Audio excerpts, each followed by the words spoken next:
BA, BSc, BCom साल अव्वल के तमाम तलबा का आज के इस लेक्चर में इस्तकबाल है। अजीज तलबा और तालिबात, देखिए हम एसेंट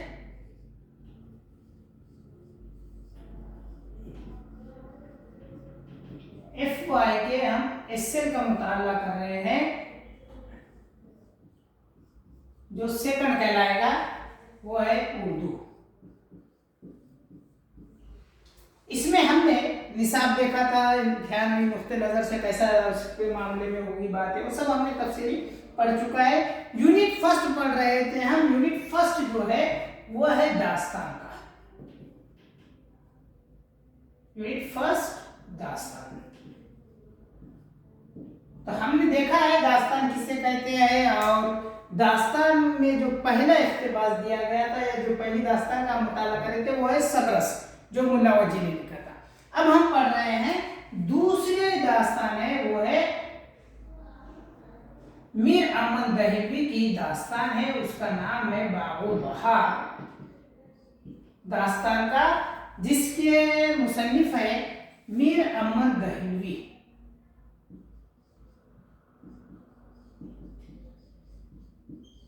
चूंकि इस दास्तान को पूरे तरीके से तफसील से पढ़ाना ये इस मुख्तसर वक्त के लिए मुमकिन नहीं, इसलिए निसाब में सिर्फ जो इख्तिबास रखा गया है वो है, उसका नाम है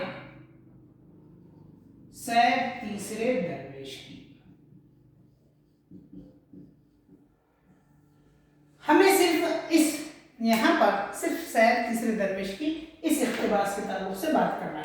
ये सबक शुरू करने से पहले ये जरूरी बन जाता है कि थोड़ा बागो बहार में क्या बातें हैं, और ये जो चैप्टर है जहाँ अपने पास सैर तीसरे दरवेश की दी है उसका मुख्तसरन मैं इख्तिसार के साथ आपके सामने बता देता हूँ, ताकि आपको ये सबक, ये इख्तिबास पढ़ने में आसानी और समझने में आसानी। देखिए मीर अहमद दहलवी ने दास्तान लिखी बागो बहार, जिसमें 4 दरवेशों का जिक्र किया गया है।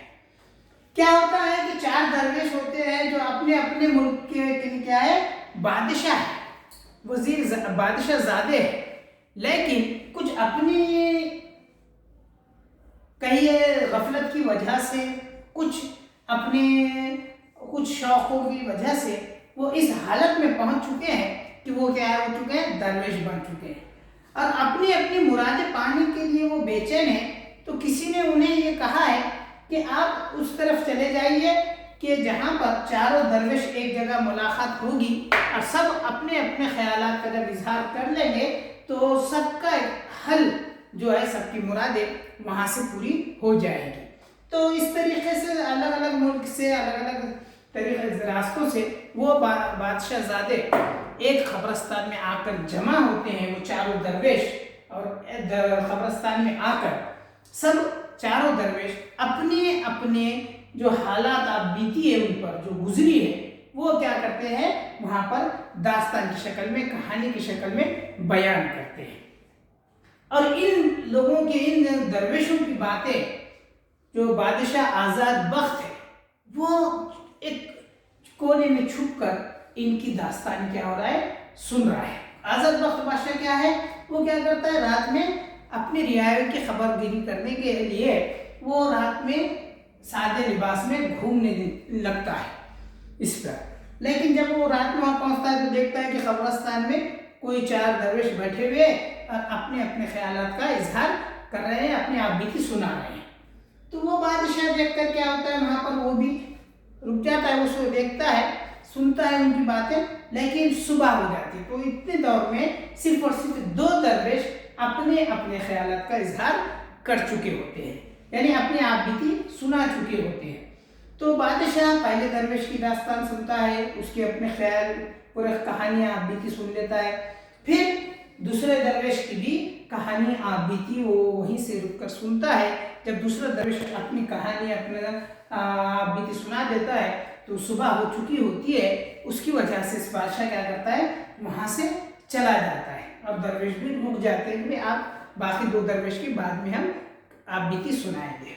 लेकिन इसके बाद क्या होता है, बादशाह अपने दरबार में चला जाता है, बादशाह आज़ाद बख्त चला जाता है और वो क्या करता है कि बोले एक काम करेंगे कि उन बाकी जो दो दरवेश है यानी तीसरा और चौथा दरवेश उनकी आप भी क्या करेंगे महल में सुनेंगे। इसलिए वो क्या करता है उस अपने सिपाहियों को भेजता है कब्रिस्तान की तरफ और वहां से उन चारों दरवेशों को बुला लेता है और चारों दरवेशों को बुलाकर उन्हें कहता है कि भाई ठीक है तुम दो दरवेशों की बात बीती तो आपने कहा है मैंने सुन चुका हूँ, अब तीसरा और चौथा सुनाइए। मगर दरवेश क्या हो जाते हैं, परेशान हो जाते हैं, घबरा जाते हैं कि बादशाह ने हमें क्यों बुलाया, ऐसा क्या हो गया हमसे, क्या कुछ गलती सरजद हो गई है, कुछ ये हो जाएगा। तो थोड़ा घबराते हैं कुछ चीज कहने के लिए। लेकिन उस वक्त बादशाह आजाद बख्त क्या करते हैं, वो अपनी आप बीती सुनाते हैं और बोलते हैं कि ठीक है आप डरिए मत, पहले मेरी आप बीती सुन लीजिए, फिर उसके बाद तीसरा और चौथे दरवेश अपने अपने ख्यालात का अपने अपने आप बीती का जिक्र करेंगे। तो खैर तो इस तरीके से दो दरवेश, पहला दरवेश और दूसरा दरवेश,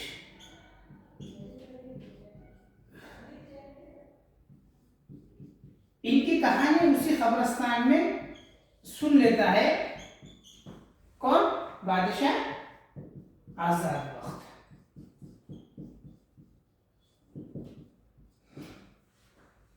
लेकिन उसके बाद तीसरे दरवेश की जब बारी आती है तो ये कहां पर सुनाते हैं, बादशाह आजाद बख्त के महल में। तो खैर तो ये अपने दोनों की आप बीती हो जाती है। फिर बादशाह आजाद बख्त अपनी यकीन क्या करता है, सरगुज़िश्त सुनाता है। उसके बाद फिर तीसरे दरवेश की क्या होती है, बारी आती है और वो अपने ख्यालात का इजहार यहाँ करता है इस पर। तो किस तरीके से करता है, आज हम यहाँ से अपने इख्तिबास में यहाँ से अपने निसाब में दिया गया है सैर तीसरे दरवेश की। मुमकिन है कि आप लोगों ने इस बात को समझ चुका होगा कि तब इसमें कि दास्तान में क्या चीज़ें बयान की गई है। तो खैर बहुत अच्छी और सादे ज़बान में, आम ज़बान में, आम फहम ज़बान है, सादा ज़बान है, सलीस ज़बान है, जिसकी वजह से मीर अहमद दहलवी की तहरीर को पढ़ने में या उनको समझने में कोई दुश्वारी नहीं आती है और इनकी सादा ज़बान ही में हमें बहुत ज़्यादा क्या होता है, बहुत मज़ा आता है, बहुत लुत्फ़ आता है। तो खैर शुरू करते हैं हम यहाँ से सैर तीसरे दरवेश की। मैं इख्तिबास पढ़ रहा हूँ, आप गौर से देखिए। तीसरा दरवेश अपने आप बीती बयान कर रहा है। देखिए, तीसरा दरवेश कूट बांध बैठा और अपनी सैर का बयान इस तरह से करने लगा। वो अपनी क्या है, अपना आप बीती शुरू कर रहा है। कुछ अशारे इस तरीके से कि अहवाल इस फकीर का ऐ दोस्ता सुनो, यानी जो मुझ पे बीती है वो दास्तां सुनो, जो कुछ के शाह इश्क ने मुझसे किया सुलू, तफसील वार करता हूँ इसका बयान सुनो। यानी इस तरीके से वो क्या है, वो तीसरा दरवेश अपनी आप बीती शुरू कर रहा है। अहवाल इस फकीर का ऐ दोस्ता सुनो, यानी जो मुझ पे बीती है वो दास्तां सुनो, जो कुछ के शाह इश्क ने मुझसे किया सुलू, तफसील वार करता हूँ इसका बयान सुनो। इस अंदाज से वो अपने क्या है, अपने ख्यालात पेश कर रहा है कि ये कमतरीन बादशाह ज़ादा अजम का है। बादशाह ज़ादा है और कहाँ से ताल्लुक़ रखता है, अजम से। यानी वो दरवेश नहीं है बल्कि बादशाह ज़ादा है, यानी बादशाह का बेटा है। मेरे वली नेमत वहाँ के बादशाह थे और सिवाय मेरे कोई फर्जंद ना रखते थे। मैं जवानी के आलम में मुसाहिबों के साथ चौपड़, गंजफा, शतरंज, तख्ता, नर्द खेला करता, सवार होकर सैर व शिकार में मशगूल रहता। एक दिन का ये माजरा है कि सवारी तैयार करवा कर और सब यार आशनाओं को लेकर मैदान की तरफ निकला।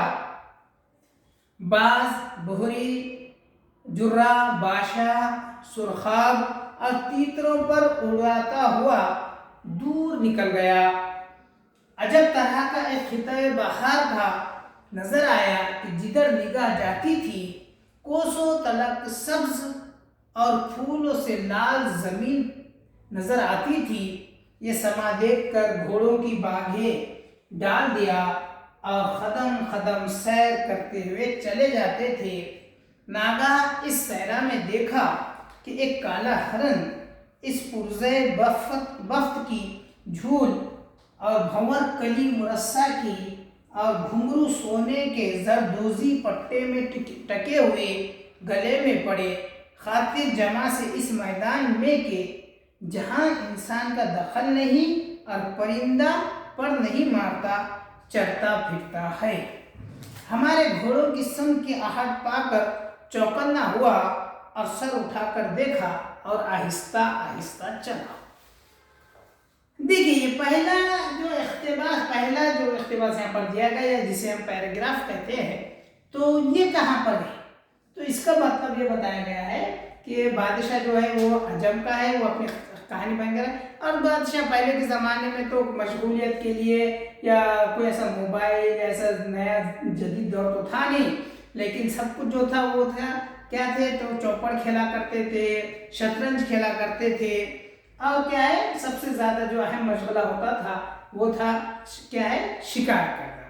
तो बहुत सारे लोग साथ हुआ करते थे, बादशाह ज़्यादा है इसलिए बहुत ज़्यादा टीम रहती थी, दोस्त रहते थे, रिश्तेदार हुआ करते थे, जो हम उम्र होते थे, सब ऐसी पूरी टीम बनाकर क्या होते थे, शिकार करने निकला करते थे। तो ये भी निकल गया बादशाह ज़्यादा, और निकला जब आगे गया तो एकदम फूलों के पूरे हरे भरे एक जंगल दिखे, और जहाँ पर क्या है पूरा जमीन फूलों से लाल थे, यानी बहुत कीमती बहुत खूबसूरत नजर आ रहे थे। वो उस पे से उतर गया और बोला क्या अच्छा मंजर है, घोड़े को वहीं पर छोड़कर कदम कदम सैर करते चला गया। तो एकदम खैर घोड़े के साथ में था, तो उसने देखा कि एक हरन नजर आया। हरन में कैसा, काला हरन। कैसा था वो, तो कह रहे हैं कि काला हरन था, और हरन में भी क्या है, उस पुरज़े बफ्त की झूल और भंवर कली मुरस्सा की, यानी एकदम बिल्कुल खूबसूरत उसके अंदर बयान कर रहा है। और घुंघरू कैसे थे, सोने के जरदोजी के थे, एकदम सोने के थे, बिल्कुल वैसे घुंघरू बने वाले थे उस काले हरन में। और क्या है, दो जरदोजी पट्टे में टके हुए गले में पड़े, उसके एकदम इसमें इतने सोने की चीजें लगी हुई थी। जबकि उस जंगल में किसी इंसान का आना मुमकिन था क्या, नहीं कह रहे हैं, जबकि चरिंद परिंद भी वहां पर नहीं आते थे, मगर वो हरन वहां पर इतना सोने के जरदोजी पहने और एकदम खूबसूरत कली के जैसा एकदम क्या है, नाजुक एकदम खूबसूरत सा हरन यहाँ पर बताया गया है, और वो वहां पर चल रहा है एकदम इनका जैसा कि घोड़े के वो आने की आहट हुई तो चौकन्ना हो गया, और चौकन्ना होकर फिर क्या करने लगा, आहिस्ता आहिस्ता चलने लगा। फिर आगे क्या हुआ, मुझे इसके देखने से ये शौक हुआ कि रफीकों से कहा कि तुम यहीं खड़ी रहो, मैं उसे जीता पकड़ूंगा, खबरदार तुम कदम आगे ना बढ़ाइयो और मेरे पीछे ना आइयो। और घोड़ा मेरे रानों तले ऐसा परिंद था कि बारहा हरनों के ऊपर दौड़ाकर इनकी करछालों को भुलाकर हाथों से पकड़ लिए थे। इसके अखब दौड़ाया, वो देखकर छलांगे भरने लगा और हवा हुआ। घोड़ा भी बाज से बातें करता था, लेकिन इसकी गिर्द को ना पहुंचा। वो रहवार भी पसीने पसीने हो गया और मेरी भी जीभ मारे प्यास की चीख चटकने लगी, पर कुछ बस न चला। शाम होने लगी और मैं क्या जानूं कहाँ से कहाँ निकल आया। लाचार होकर इसे भुलवा दिया और तकश में से तीर निकालकर और खुरबान से कमान संभाल कर छिल्ले में जोड़कर कशिश कान तलक लाकर रान को इसकी ताक अल्लाहु अकबर कहकर मारे बारे पहला ही तीर इसके पाँव में तराजू हुआ। तब लंगड़ता हुआ पहाड़ के दामन की सिमत चला। फकीर भी घोड़े पर से उतर पड़ा और बाप्यादा इसके पीछे लगा। इसने कोह का इरादा किया और मैंने भी इसका साथ दिया।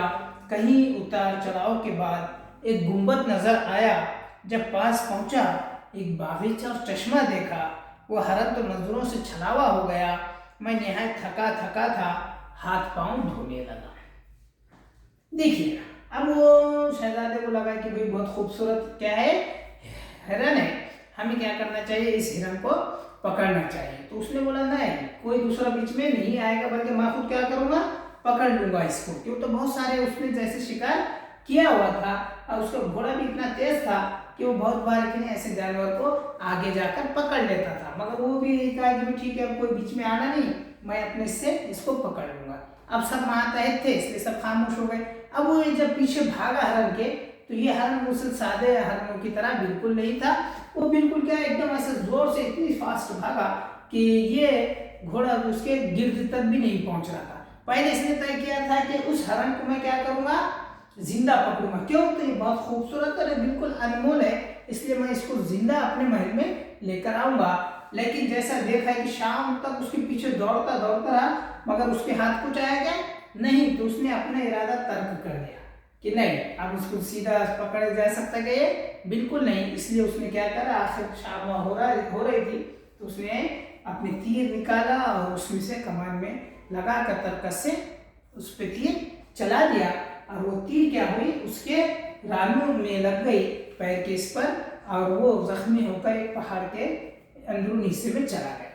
अब वो अंदर गया, इन्हें भी उसके पीछे पीछे जा रहा है, तो वहां पर वो हरण तो नजर नहीं आया, लेकिन अंदर देखा पहाड़ के इसमें कि वहां पर बहुत अच्छा क्या था, चश्मा था, बागीचा था, और वहां पर क्या है, पानी बह रहा था, चश्मा बह रहा था। तो खैर देखिए उसमें क्या हुआ फिर, तो कह रहे हैं एक बारगी आवाज रोने की इस बुरुज के अंदर से मेरे कान में आई, जैसे कोई कहता है कि ऐ बच्चे, जिसने तुझे मारा, मेरी आह का तीर इसके कलीजे में लगी हो, वो अपनी जवानी से फल ना पावे, और खुदा इसको मेरा सा दुखिया बना दे। मैं ये सुनकर वहां गया, देखा तो एक बुजुर्ग रेश सफेद अच्छी पोशाक पहने एक मसनद पर बैठा है, और हरन आगे लेटा है, इसकी जांघ से ये तीर खींचता है और बद्दुआ देता है। मैंने सलाम किया और हाथ जोड़कर कहा कि हजरत सलामत, ये तकसीर नादानिस्ता इस गुलाम से हुई, मैं ये ना जानता था, खुदा के वास्ते माफ़ करो। बोला कि बेज़बान को तूने सताया है, अगर इन जान ये हरकत तुझसे हुई, अल्लाह माफ़ करेगा। मैं पास जा बैठा और तीर निकालने में शरीक हुआ, बड़ी दिक्कत से तीर को निकाला और जख्म में मरहम भरकर छोड़ दिया। फिर हाथ धो धाकर इस पीर मुरीद ने कुछ हाजिरी जो इस वक्त मौजूद थी मुझे खिलाई। मैंने खा पी कर एक चाय पाई पर लंबा तानी। देखिए अब यहाँ पर क्या कह रहे हैं, क्या हुआ, अब वो फिर वो मुंह धोने लगा जैसा कि, तो उसमें एकदम उसको बुर्ज में से रोने की आवाज़ आई। वो जाकर वहाँ पर देखता है तो क्या दिखता है कि बहुत क्या है, सफ़ेद पोश यानी दाढ़ी वगैरह वाले बुजुर्ग वहाँ पर मसनद पर बैठे हुए हैं, और वो हरन उसके सामने लेटा हुआ है और उसके तीर निकाल रहे हैं और बदुआ दे रहे हैं कि जिसने मारा वो भी ऐसा दुख पाए। लेकिन वो जाकर यहाँ पर माफ़ी मांगता है और वो तीर निकालने की क्या है कोशिश करता है, और वो तीर तो निकाल लेते हैं और वो हरन के जख्म को मरहम लगाकर छोड़ दिया जाता है। और वो जो बुजुर्ग थे वो उन्हें यानी कि बादशाह ज़ादे को कुछ खिला पिलाकर वो वहीं पर क्या हो जाते हैं, सोने के लिए लेट जाते हैं। तो खैर अभी यहीं पर रुकते हैं हम, आगे क्या हुआ, अब वो लेटने के बाद ऐसी कौन सी बातें हुई या उस पर कौन कौन सी चीज़ें गुजरी है, इसको हम अगले लेक्चर में देखेंगे। जब तक इस बात पर ध्यान दीजिए कि किस तरीके से तीसरे दरवेश ने अपनी आप बीती अपनी सैर का जिक्र किया है। जब तक के लिए दीजिए इजाज़त।